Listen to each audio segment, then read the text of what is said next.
August 1944. 50,000 German soldiers are trapped in a shrinking pocket of French farmland. The exits are closing. The sky is full of enemy aircraft. Ahead of them, a 10-mile gap, and death on every side of it. This is the story of the Falaise Pocket, the killing ground that broke Hitler's army in the West. By early August, the Allied breakout from Normandy was in full swing. American armor was racing south and east. British and Canadian forces pushed from the north.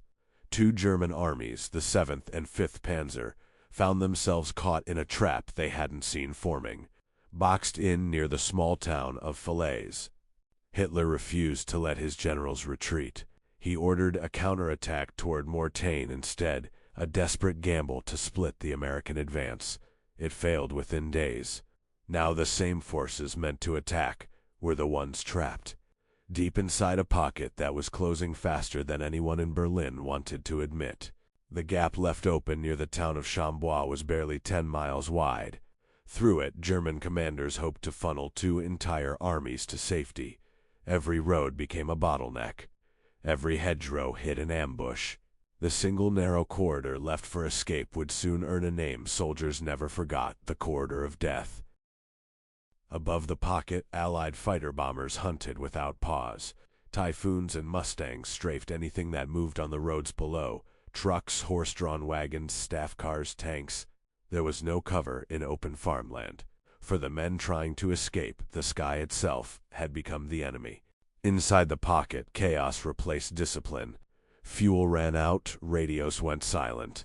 Entire units lost contact with headquarters and simply began marching east, hoping to find the gap before it closed.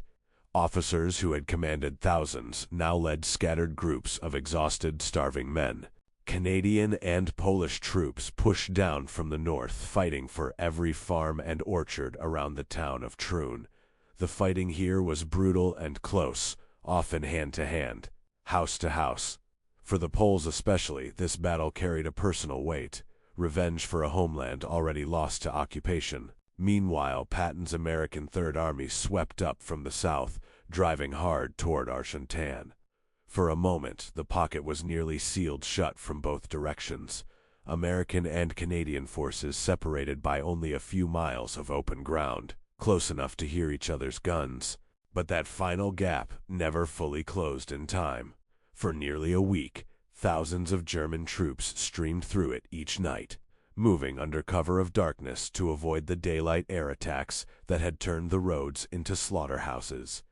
Every hour the gap stayed open, more men slipped through, and more died trying.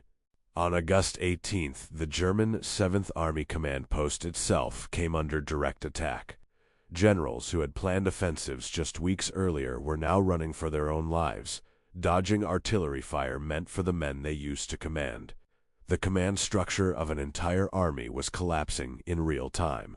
Along the roads, the wreckage told its own story. Burned-out trucks, overturned wagons, dead horses still in their harnesses.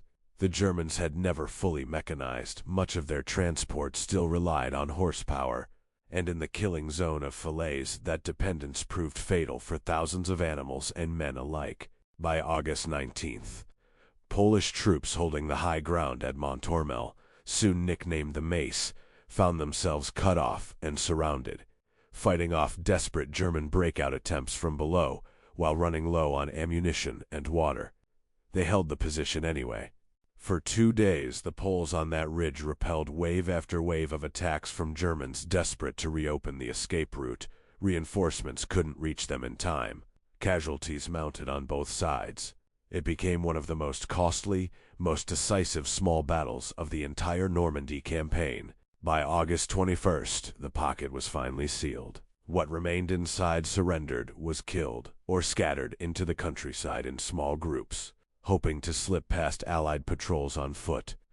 The battle that had opened with 2 full German armies now ended with barely a fraction of them intact.